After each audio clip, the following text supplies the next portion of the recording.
How many times have we? You might as well laugh. Hello, everyone. Welcome back to our Might As Well Laugh podcast. I am Sarah O'Flaherty. I'm Kristen. How you guys doing out there? It's been a minute since we've been here. We had to take a little break. Kristen has some amazing things to talk about and lots of changes, so she can only do, one thing really good at once. Yeah, so she has to. She's really good at doing like one thing amazing. Yep, I do everything. And I'm the fucking scatterbrain over here. So yeah, one thing at a time, 100% effort. Everything else, back burner. So I was like on her about doing the next podcast. She's like, Sarah, you need to relax. I have to do this one thing right now, which is. So I relocated my business. It fell completely into my lap, and I wasn't even looking. I was pretty content in my old space. And one of my clients, she's a real estate agent. She was like, hey, I need you to meet me somewhere. And I was like, why? And she's like, well, I saw this space. It's, going to go on the market.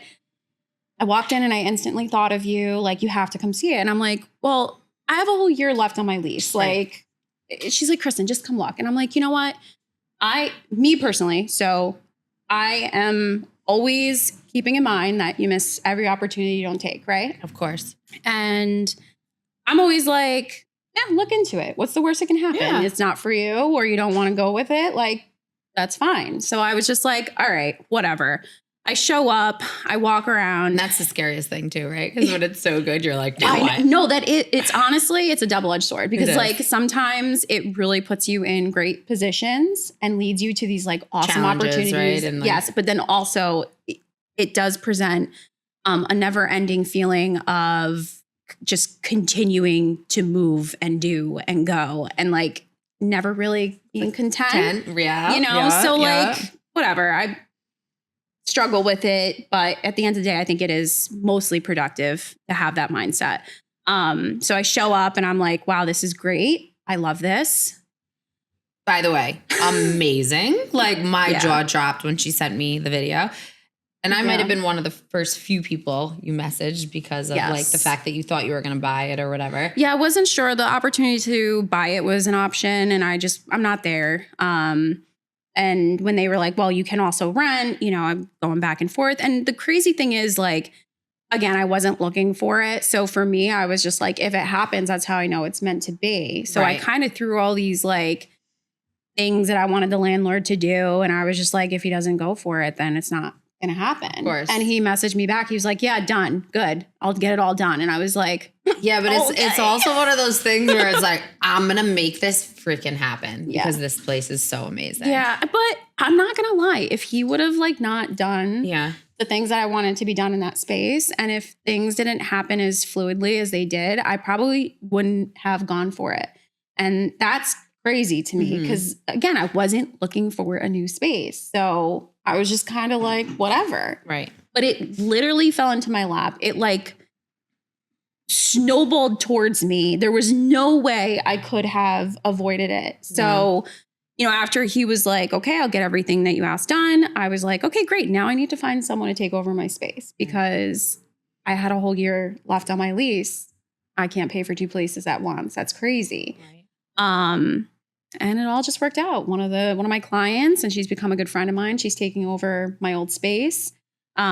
She already has taken over my old space, and she's opening up a bigger hair salon. And I'm up and running in my new space. I've been there for about a month now. It all aligns perfectly. It literally, it really did. I watched it unfold. I watched it come together. We closed on a Saturday, April 5th, I believe. We closed? Yes. And Caesar, Laura, Sarah, everyone showed up. It's so nice to see how your friends and people show up for you. 100%. Because those are the things that like nobody freaking wants to do. You don't even want to do it yourself. Who wants to do that? When your people show up, man, and come through, it's the best feeling in the world to know that you have people behind you that are just so supportive of your passion, and they're just like there for you, you know? And then at the same time, it also... And we made it fun. We had a good time. We made it really fun.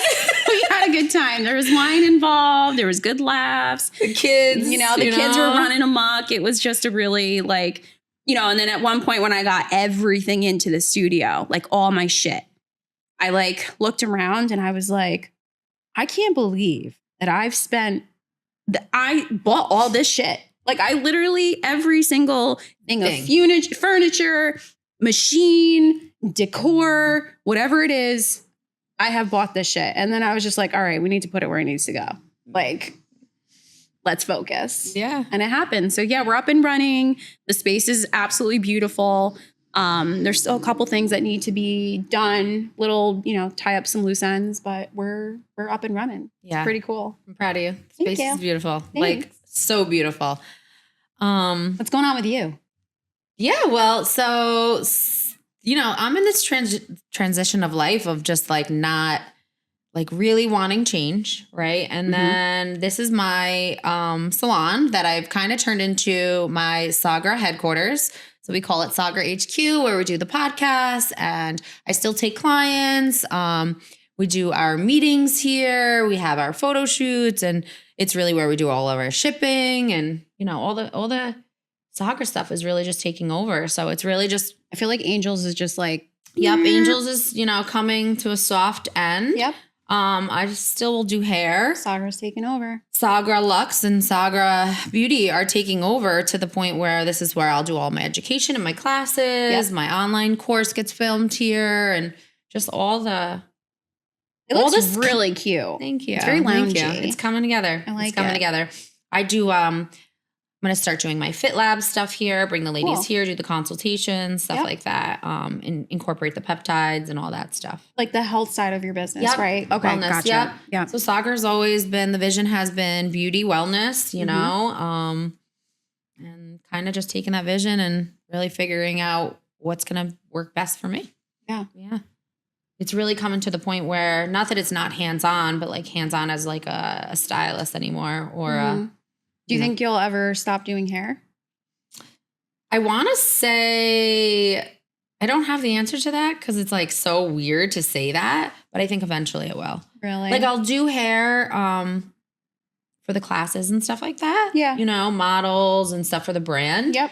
But I don't know. Hey, you'll know when you know. Yeah, exactly. One of those things. You don't have, I guess realistically, you don't have to make a decision right now, right? I think the industry has taken such a shift. Like, I feel like a little bit my identity has been stolen as far as like being a salon owner and, like helping girls and salon, hair girls and that, like, it's kind of taking a shift. Yeah. So it's like, where to next? It's very hard being an owner of a salon, a spa, and having girls work for you and knowing like how to manage that and where you stand amongst this them. Is going to be and where temporary, right? Yeah. Or it's not going to be, it's just like the salon industry is just changing. It's not really a big, like salons, for instance, you know, spas are a little different. It is different because unfortunately, like when you're an esthetician, if you want to be a successful money-making esthetician, it's hard for us because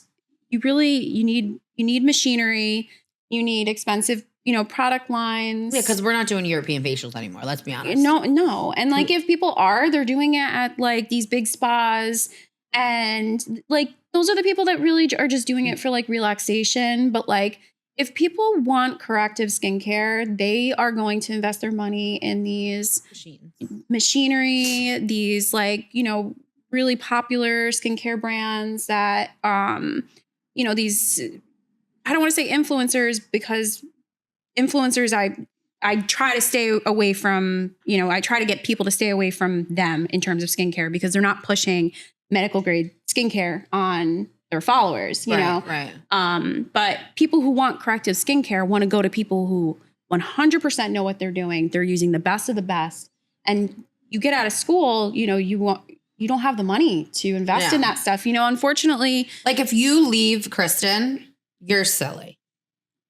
You're silly. I hate saying that, but you don't have to. I just did. Mm-hmm. You're stupid. Okay? She's so forward and I love it. Like, why would you do that?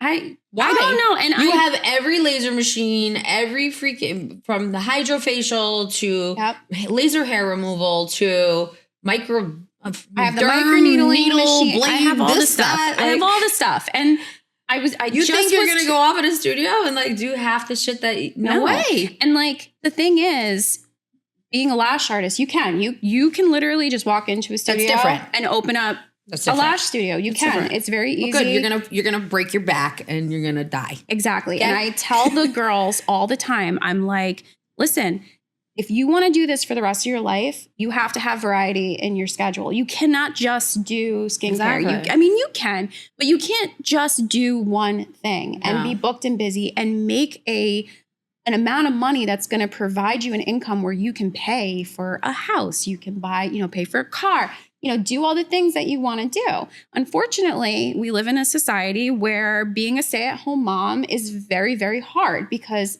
not a lot of families can survive financially off of one income. Yeah. There are families that do it, and I'm jealous. Yeah. I wish.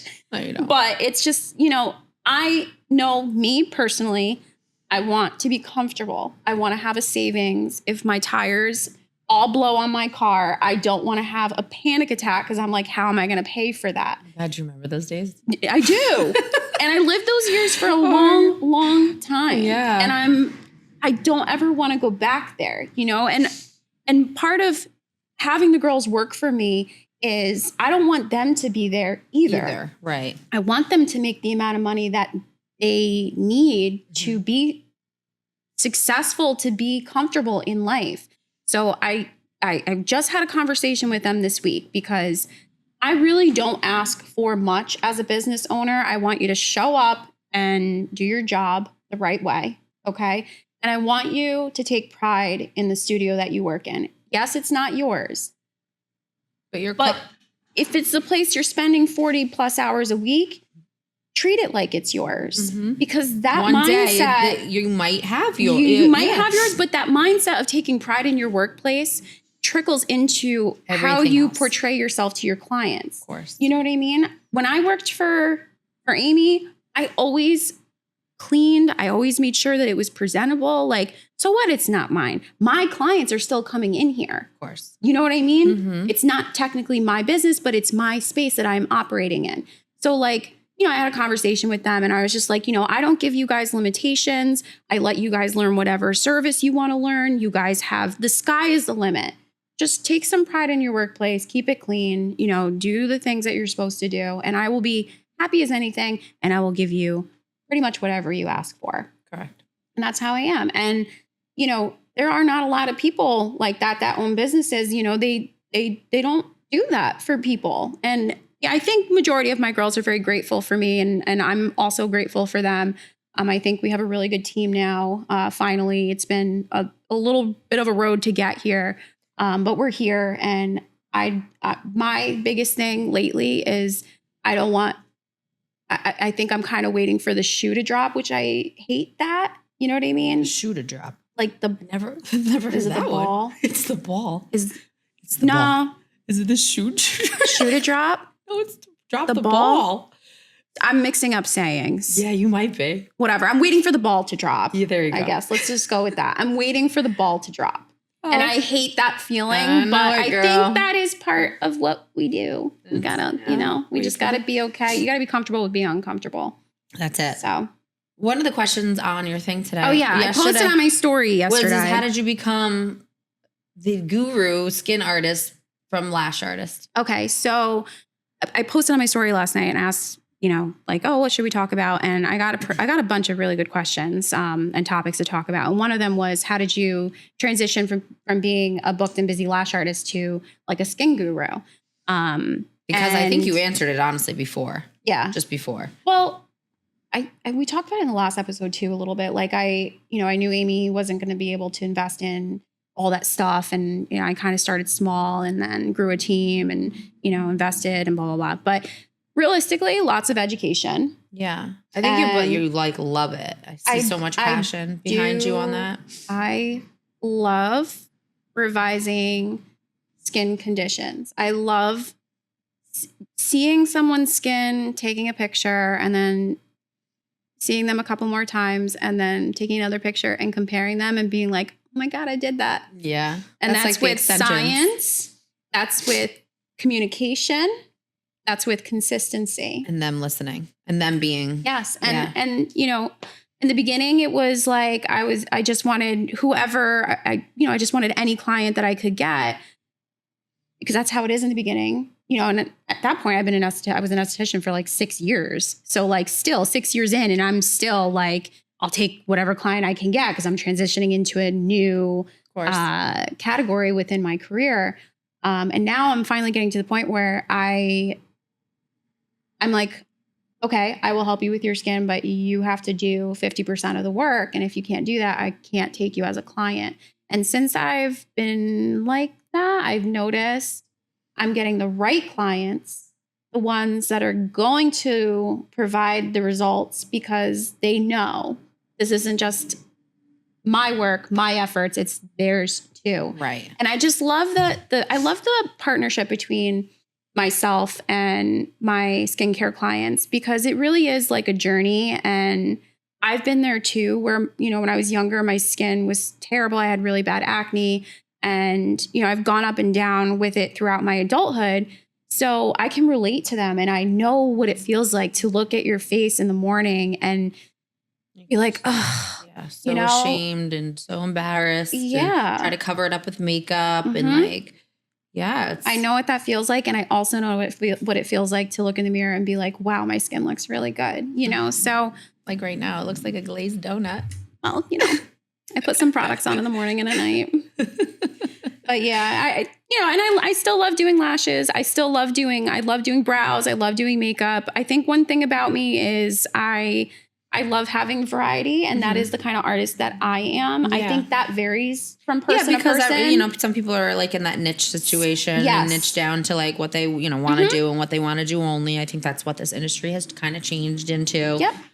Which is great, but definitely. I feel like there's not a lot of people left that are variety artists. Everyone is like trying to find a niche. Old school artists are ones like us, because when we worked in a salon, we had to do everything. We didn't have that opportunity and that choice presented by the owner of the salon. Yep. So like when I first worked at my salon, it was Ciao Bella. Yep. And I had to do it all. Men's haircuts, you know, like waxing. I was just going to say, probably waxing. Waxing first, anything. Men's haircuts, like all the things you just don't want to do.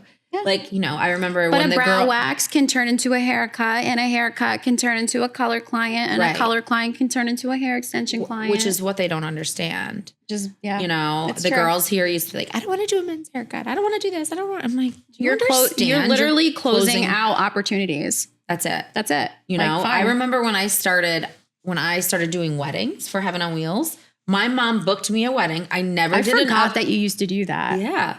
My mom booked me a wedding. I never did an updo before or makeup. And literally, I swear to God. And I went to this wedding scared as shit. Yeah. Like, I mean, this was literally 15 years ago. So wedding makeup and hair wasn't like totally the way different. It is now. Yeah, now it's totally different. I like faked that shit till I made it. That's how you have to be. That's how you have to be. And fake it till you make it. They understand, like, you don't have to be the best, but you have to start. Sometimes people just are so happy to be in a chair and have someone like doll them up and make them feel good about themselves. Is that I could be the shittiest colorist haircut, like, right? But my personality will make that person come back. Oh, 100%. That's what these young stylists don't understand. Oh. If you're you don't know how to talk, you don't know how to communicate, you don't know how to you're just awkward as shit. Doesn't matter how good you are. And then you do shitty hair, then that's where it's out the door. But I remember not being the best, but my personality just made people feel comfortable. You literally could be the best at what you do. Like, you could be so talented if you are a sucky person in general, and you're just a bitch, and you have like zero personality, and you just think your shit doesn't sink. Like, it doesn't work. It doesn't work. It doesn't work. So I was talking to a client about this the other day. She owns a business completely outside of like different industry. And she's like, it's so weird because they keep talking about how nobody has money right now. People are spending money. You know what it is? People are more picky about where they spend their money. Yeah.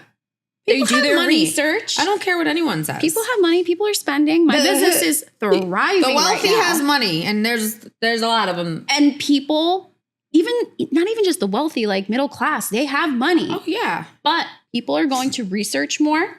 They're going to go on social media. They're going to get a feel for who you are as a person. They're doing their background work before they take their $200, $300, $400, $500 and invest it into your business. Right. So that flows into social media and that whole thing. Like, I know it sucks. I know being on social media all the time is just not the best part of our career, but it is so valid. Like, people want to know you. They want to know you. They want to get a feel for you. Are they going to vibe with you when they're sitting in your chair for however many hours? Yep. Or not? Yeah. You know, like, and you could be a cool person. You could be a great person. Maybe there's just something about you. Whatever. It is what it is. People want to know what they're investing their money into and who they're investing their money into. And the best way to do that is on social media. You can only do that so much on a website. Right. And it's how do you execute problem solving, bottom line. Mm-hmm. Yeah. Yeah. You know, how do you execute? We're not perfect. Nobody's perfect. I think that, we all make mistakes. I don't think it. I know it. Oh, and I've made a lot. It's just how you execute the situation. Yeah. And if you're addicted and can't talk. Yeah. I'm sorry. No, you have to sell yourself. You do. My clients, I swear to God, some of them have turned into like best friends. Me. Thank you. Exactly. Here we are podcasting together just because you wanted your lashes done. Mm-hmm. Like, the girl who's taking over my old studio. Yeah. She's a client of mine, the one who showed me the new space, a client of mine. Yeah. Yeah. I've been invited to baby showers. I've been invited to weddings. I've had my clients come to my baby shower, my events. Like, I do see some people say like, there has to be boundaries. You shouldn't become friends with your clients, blah, blah, blah. Probably in some ways there should be some boundaries, but That's based off of the client. That's based on the client. I'm sorry if I'm vibing with someone and we're just like. Because I'm your friend, how many times have I never really cancel actually, but like there's been a couple times in the 7 years that you've done my lashes and I was just like, I just pay you. I just Venmo you. Like those are the people, right? Yeah. It's it's based off of the client. Then you realize if they're your friend or that they're not. You're exactly. not. Exactly. Like, let's talk about that too. Let's talk about cancellation because I think was that one of the questions. Yes. One of my clients who also is in this industry said that we should talk about cancellation policies. Bottom line, I think this is really what it comes down to. Every single person here, if you're a stylist, if you're in the beauty industry, if you're in any type of industry that is a service providing industry, everybody needs to take cards. Everybody needs to have a cancellation policy and probably should take a deposit as well. Oh, yeah. And then we all do it together. And then the customer doesn't, it's known. It's a thing. We need to make it a thing. I love it when a client who is super particular about her services, very choosy, says to me, after I charge her a fee, and she's like, I'll just go somewhere else. I'm like, have fun, because the kind of person you are, you're going to want to go to another reputable business and they're going to have the same cancellation policy. Yeah. Have fun. Yeah. That's the only people that aren't doing cancellation policies and deposits and taking credit cards are old school stylists or new stylists. Yep. The younger ones. You want a trendy, up to date, like Medi Spa, salon, anything. If you want the newest and the greatest and the best, there's going to be a cancellation policy and there's going to be some, either deposit or taking a credit card. I mean, I just got my eyebrows done. She has it, We have deposits for full sets because they're 2 hours plus. And then we have deposits for PMU brow sessions, the first sessions, because Tonya does that. And, it's a 2.5 hour appointment. So, we take deposits. And, the other services we don't. There has to be a credit card on file. And I can't tell you how clear it is made in so many ways. My cancellation policy is on the website. It is embedded in the booking site. The Boulevard, my booking site, texts people multiple times before their appointments to let them know, like, hey, if you cancel after this day and time, you are going to be charged a fee. But still, people don't get it. The problem is people genuinely think that because something unforeseen happened to them, that they should not be accountable for their late cancellation. I get it. And I don't. Sucks. I get it that it sucks. No, your problems can't be my problems. They can't be our problems because you're not the only person this week that this has happened to. Correct. You are not my business's only client. You are one of hundreds. Correct. So you, and on average, 10 to 15 people a week are having unforeseen things happening to them and causing late cancellations. Right. So I'm supposed to, across the board, forgive all 15 of those people because they were unforeseen? No. Like, absolutely not. You want to come to a reputable business. How about, I love the one where they're like, I have to stay late for work. That's my fucking favorite one. Oh, prioritize your job over mine? Oh, so your job's important and I'm just go fuck myself? Yeah, no, you should. That literally, and I'm like, how they think. Did they just say that to me? They just said that to me. No, the crazy eyes are out. Wait. So your job. Yeah. Oh, fuck mine. Yeah. No, their job is more important than yours. That's wild. Girlfriend. The best part is that they probably get paid when they don't work. That's even the better part about it.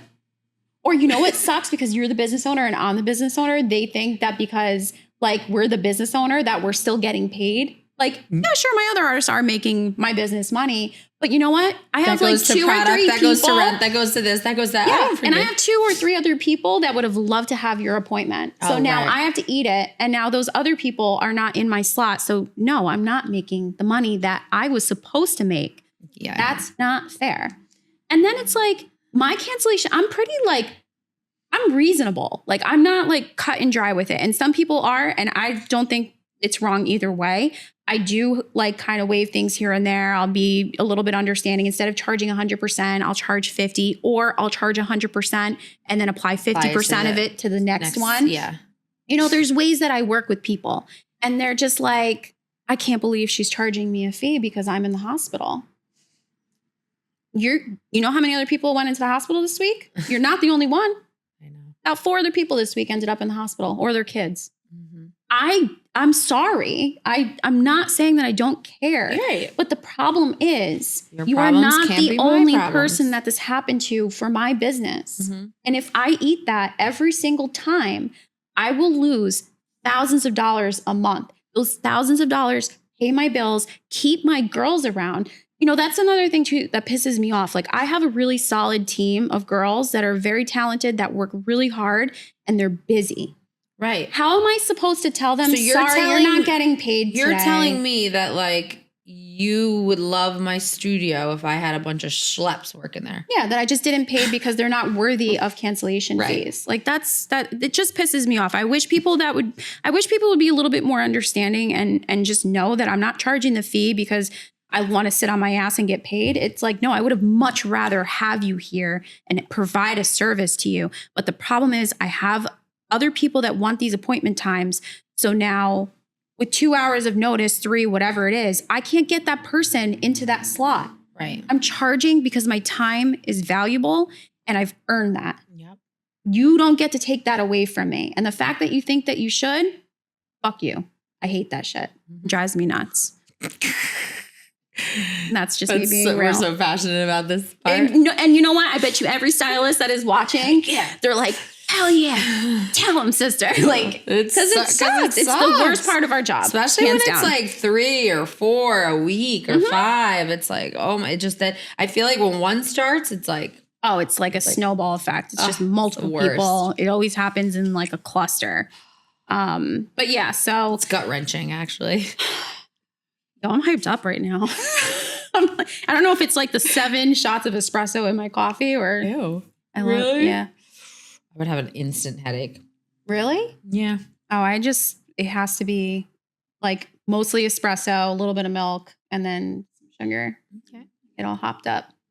Fired up. You gonna be able to lash today? My hands don't shake. I have steady hands. Wow. You're impressive. Master lash artist, got some skill. What are some of the other questions that where's my phone? Under my ass. All right, let's see. I had some good ones. My nose is running. Blow your nose. Something about us. What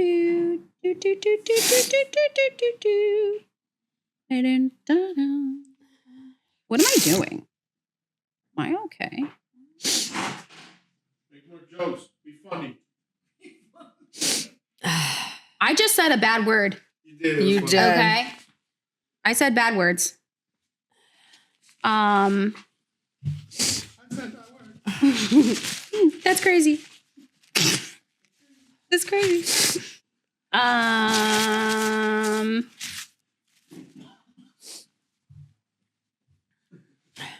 right, we can get funny now. In the last episode, you talked about the not so glamorous side of the industry, owning a business. What is glamorous about it? All right, what's another one? I think you There's should. nothing glamorous about it. When do carry you on. know it's time to hire an assistant? When do you know it's time to hire an assistant? No. What else? I feel like both your studios are so cute. Did anyone help you girls with designing? How did you transition from doing that? We talked about that. Talk about healing journeys, fake friends, and monitoring energies you allow in your life. That's a good one. Okay. All right. So one question I got was talk about healing journeys, fake friends, and monitoring energies that you allow in your life. You start. Okay, so I think that's always going to be somewhat of a thing until you start to heal yourself. Yeah. Right? Because you're blinded by the toxic environment, the toxic people, the toxic life when you are toxic. Yes. Right? So until you do that, You attract what you are. yeah, you attract what you are. So until you really work on yourself, that's always going to be a thing. So start with that for sure. What are some ways that you work on yourself? So a big one for me, like in the beginning, is isolation. And not isolation in a bad way, just to learn how to be downtime, learn how to be alone, learn how to be comfortable in my own skin, learn how to be present and just like be alone, isolate myself. Like obviously I'm not isolating like in a talk, like in a crazy, creepy way, in a healthy way. Go to work, go home, you know, like right now I have like a lot of downtime outside of work when I don't have Graham, you know, a lot of alone time, for instance, last night. Right. So it's like, it felt weird. It feels good. It feels weird. It feels uneasy. It feels sad. Like there's a lot of emotion. But you're like letting yourself feel those things. Yes. Instead of going and running and like setting up like dinner plans with a girlfriend or going on a date or any of that. Or running pointless to men errands, like or that, right? Like or any of it. Like I could literally do all the things that are going to make me feel good in that moment. Yeah. And then the next day I am not taken care of because I am tired or unorganized or I'm not prepared for the next day, right? Like I set myself up for either disaster the next day when I do that or set myself up for success. Yeah. So I think a lot of that has helped me a lot, right? Yeah. Because learning to be alone, learning to be okay with being alone and maybe even enjoying it. And then enjoying it, right? Reading, going outside, going for a walk, all those things have really helped, you know, but as a mommy, it's really hard. I know it's hard when you're not a mommy and you're like a single girl and you're like, say you're going through a breakup or whatever, because you don't have like that child to kind of like fall back on. An important distraction. Right. But then when you're a mommy and you know you're not waking up or going to bed with your child, that's hard too. Yeah. So I went through that when I left my marriage and I was single for a little bit, and that was really, really so hard. It was an adjustment for me for sure. Like when I moved into the condo and it was just me, Brielle, and Charles, and I was like, oh man, this is like I stopped being able to sleep because I was so like hyper fixated on being alone, and then I realized I'm like, it's okay. Yeah. Yeah. And I still have dreams about the condo. I was just talking to my friends about this the other day because I did so much healing in that condo. Yeah. I spent so much time by myself. And spending time by yourself can look different for everyone. You could be watching TV. You could be reading. You could be doing some type of like little hobby, like, I don't know, knitting, whatever it is that you do. Yeah. I don't know. But you're still spending time with yourself and you're learning to be okay with it. And I did that in the condo. And I don't, it's not that I missed that. but I enjoy that I had that time in my life. And I think everyone deserves that, that healing stage of their life where like what you're going through right now and you're, just being okay with being by yourself. And that I think helps you trickle to having like the fake people in your life or, like, because you're feeling the a toxic void. people. Right. When you feel a void, 9 times out of 10, you're filling it with not the best options, because why is a void there? It's because you're lacking something. So something that's going to fill that void. I mean, who knows what it's going to be? And then sometimes it ends up being people who also have voids. Right. So now you're filling each other's voids vices, with each other. Yeah. And it all trickles down. It does. And it does put you into situations. I know. Stop it.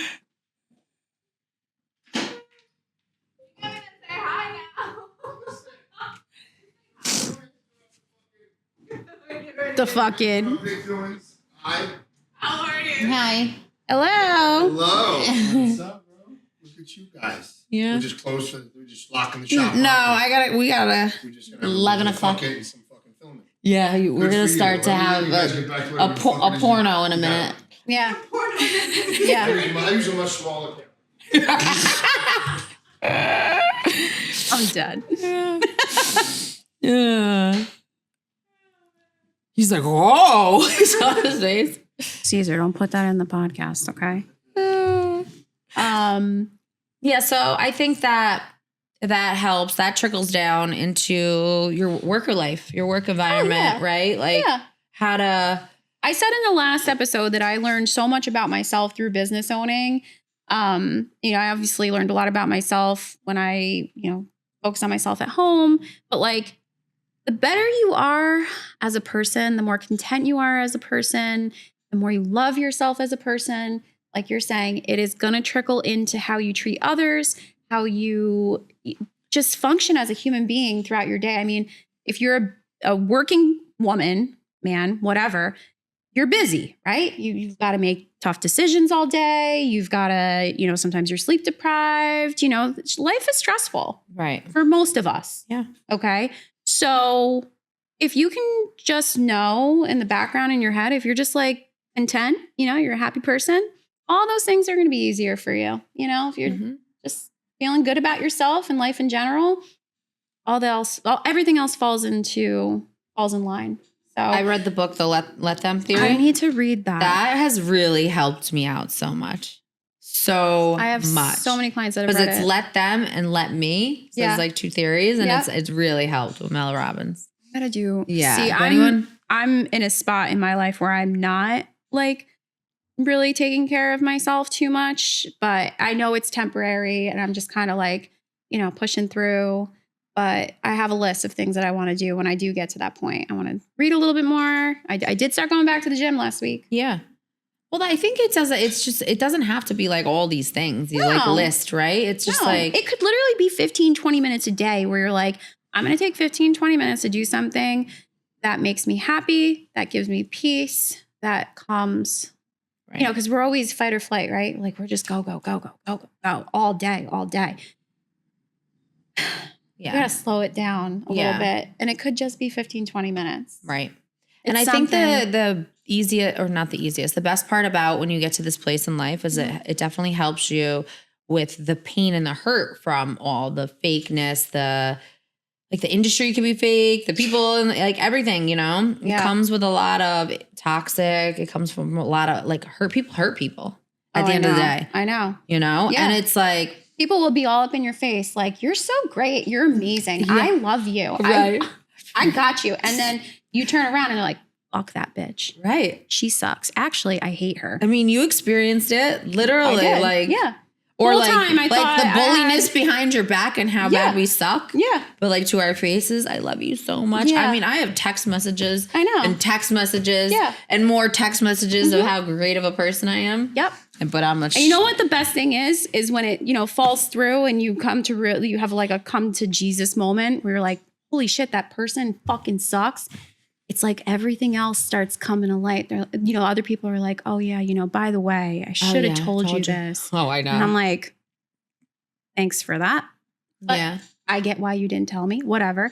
Like, yeah, the fakeness, I mean, and I'm sure it's not just our industry, it's just life in general, but like that, you've got to, I guess the question is like, how do you navigate, right? Like, yes, well, let's start by like challenging everyone to just be better. I want to challenge you to just be better. Just be like a good person. Yeah, to just really heal from whatever it is. And I feel like this industry really portrays like such a jealousy. Doesn't portray it. It's like there is so much jealousy. People are fucking lazy and want what other people have. And it's like, and they want to take the shortest path there.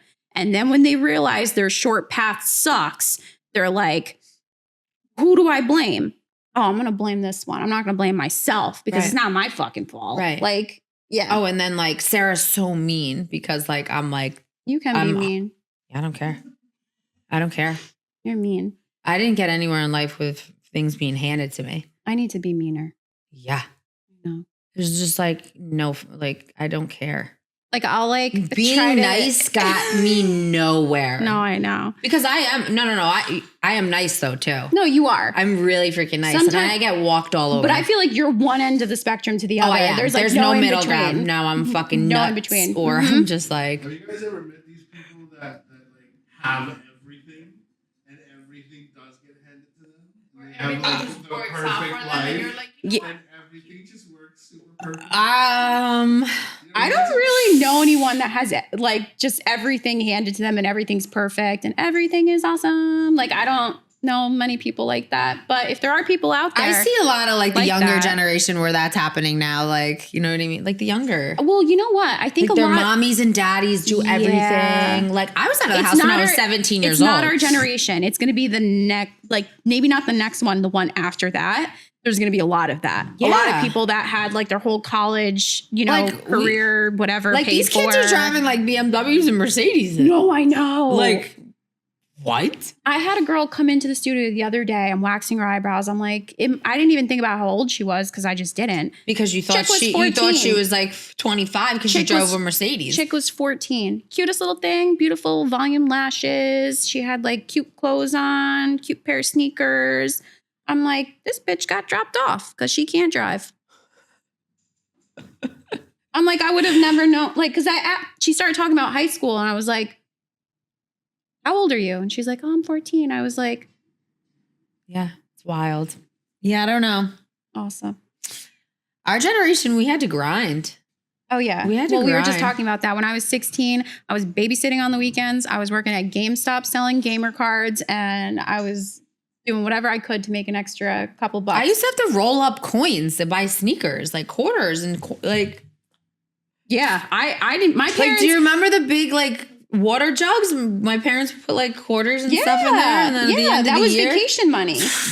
I don't know, man. I didn't come from money. It was a hard knock life. My parents didn't life. have much. I mean, I wasn't like deprived as a child. Like we had meals. Okay. Even more broke stories. Yo, we were so poor. Like vacation was camping trips in a tent. I fucking hate camping because I hate camping because of that was like my parents were like, we're going to Lake George and we're gonna go camping. I was like, yay.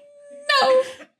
Awesome. I can't wait to get bit by mosquitoes. Oh, I know. I love bears. We were so poor. Like, yeah, I mean, we had food on the table and like, we you know had what food. I mean? My parents did, my mom and dad got married really young. My dad was 20 when I was born. My mom was like 22. Like they did not have their shit together. No. Like their parents didn't help them because my mom is super Greek. My dad is not Greek. So my mom's parents hated him. And it was just like, you're off on your own. Have fun. Yeah. You like betrayed. Betrayal. We did not have. We lived in a trailer. The first home my parents bought. And like, congrats to them. That's awesome. It was a trailer. And we lived in a trailer from I was like 6 to like, I think 9. I wasn't even out of high school. I think I was like 5. I wasn't even out of high school and I didn't live at home anymore. Really? In my senior year, I was out of the house. Oh my God. My parents were so strict with me. Like Yeah. That's why I ran off and got pregnant super young.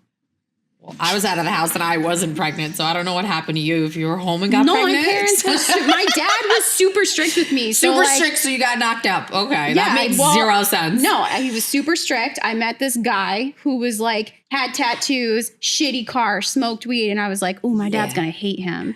And I went for it. And, what's the word? I was rebelling. Rebelling. Yeah, I was rebelling. So, me as a parent now, I try to like find that middle ground where I'm like, hey, there's rules, but also explore. And I'm still, I still haven't figured it out, but I'm doing my best here. So hard. But yeah, we were pretty poor growing up. Not poor. Not poor. I guess that's awful to say. My parents lived paycheck to paycheck. Yes. They had a ton of credit card debt. Yes. Okay. It Yeah, I guess we weren't poor. just wasn't. We didn't have weren't living the nicest cars. lavish We didn't have the life. nicest house. Vacations were minimal vacations, and when I went when I graduated high school, it was like a figure it out type thing. Like, you want to go to college? Cool, go. You don't, get out. Yeah. Actually, still get out. You know what I mean? Yeah, I was out, girl. I was out. And I tell my kids, and I'm going to follow through with it. When you are done with high school, you either go to college full time and have a part-time job, or you work full time in some type of job where there's a future. I don't give a shit if you're working at McDonald's full time, you're not living home. 18, you're out. Yeah. Unless you are doing something where there is a really good chance of you making good money. And, like, there has to be a plan. Yes. If there's no plan, get out. Yeah. That's how I'm going to be. I'm not buying a BMW for no kid. No, it doesn't. Listen, it doesn't teach them anything. It doesn't teach them value. It doesn't teach them how to work hard for something, to set goals and put them, put them down on like you're setting them up for failure, because when your kid gets into the real world, right? And your kid shows up to work and, their boss is like, hey, you have to do this. And they're like, I'm sorry, but that task doesn't speak to me. You give your kid a credit card, right? Mm-hmm. But you control the account so they can't see. Do you know what it is to swipe? I mean, listen, swipe all day. Swipe a card. But you're giving them no... Yeah, there's There's no repercussions for their actions. Mm-hmm. There's no accountability. And so I don't know. I don't know how we got down to this rabbit hole. I don't either. But I'm sure everyone can relate. Shit. Yeah. But so life is life is life. Life is good. Life is hard. Yeah. So start just wrapping it up. Yeah, we're at 48. So just wrap up with what's next for you guys. What you look forward to. And then close it out. All right. So going forward, what's going to be happening for you over the next couple of weeks? What are you thinking? Where are you at? Well, mentally, it's tough. So I'm thinking like the next 4 to 6 weeks, maybe even less. I'm gonna like grind really hard, and then I'm taking the summer off. What do you mean you're not working? Yeah, not a similar plan. I will be working my ass off all summer. I'm kidding, but that's like what I want to do. I love that for you. Yeah. I'm not jealous. Yeah. At all. I don't want to work anymore. I was just saying that when we were setting up. I don't want to work anymore. I'm done. That's, I guess, a goal. Hey. I just want to work behind the computer anywhere at any time. Mm-hmm. I just want to travel. I want to take Graham everywhere with me. And I love the fact that I'm still going back and forth to Florida and doing hair because that helps me. I go every 8 weeks. Mm-hmm. I think that's beautiful. I love that for building out my brand, and that's that. Good for you, girl. Yeah, I can't be in this place anymore. You deserve that. You've been doing this longer than me. Like, you have put in a lot of hours. I have. You deserve that. Thank you. Yeah. And people see you as a hairstylist, but they don't see you as like also an owner of multiple businesses and creating products and the packaging and the marketing that goes into it. And I know we have a team that helps us with that, but still a lot of that comes from you and, your efforts and your vision and your plan. So there's, you put a lot of time and effort into all the things that you do. So you deserve that. Yeah, I think like this summer, like I need a little bit of a reset. Yeah. You know? And that's important to know that you need that. Some Yeah. people ignore that, like me. I ignore when I need resets, but that's okay. I'm moving, you know, so there's a lot that's happening in the next few weeks. Yeah. So yeah. Cool. That's what's going on here. For me, because I'm in the new space, I'm still Oh yeah, it's fine-tuning like your whole like just started. Yeah, I'm like just starting all over again. I'm just fine-tuning a lot of things at the new studio, trying to narrow down my vision for the new studio, what I want it to be, where I want it to go. I have my girls and I'm, still developing them and, helping them create a vision. I'm trying to launch my own lash brand. So I'm going to focus a little bit more on that now that the move is over. And yeah, I'm going to be working hard. I'm going to be grinding, but I have a vacation next week. I'm going to Vegas for a week for a family. It's not fun.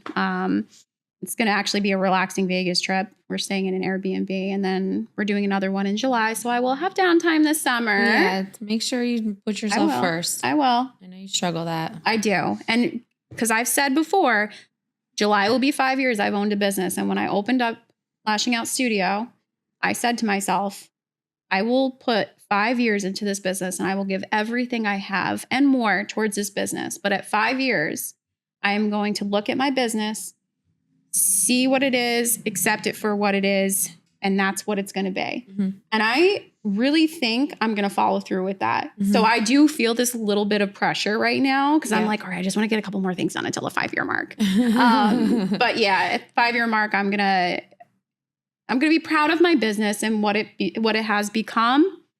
And I do want to slow down a little bit. Yeah, I feel like you haven't. Yeah. I haven't slowed down. Yeah, you're just like I literally buying the next thing, buying the next machine. Like really just take this time and have not stopped for almost 5 years. Mm-hmm. And that is something, and I'm going to own it because I deserve to. Not a lot of people can do that. Mm-hmm. You did it. Mm-hmm. I'm doing it. Mm-hmm. And it's hard. Mm-hmm. But it will be worth it. It will be. So that's where I'm at. But be proud of where you are presently, I'm very proud. I mean, my business is thriving right now. Everything, clients are coming in. People are happy. My girls are busy. I'm busy. All the things that I've envisioned in my head are coming to life. And it's a beautiful thing. And, it's all based on consistency, hard work, and showing up, So that's that. All right, guys. Ew, did we just high five? Yeah, we did. You're so weird. Thank you guys for joining us. Yes, thank you so much. There was a lot to catch up on. I won't wait 3 months before we do another one. We're not waiting. And if we, listen, DM her. I don't want to hear it. We'll schedule the next one when this all wraps up. All right. You can follow me at Sarah O'Flaherty _ and Sagar Beauty.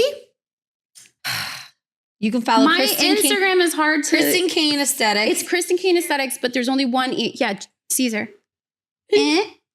Kristen Kane Aesthetics _ studio _ skin spa. Boom. Ding, ding. Ciao, ciao.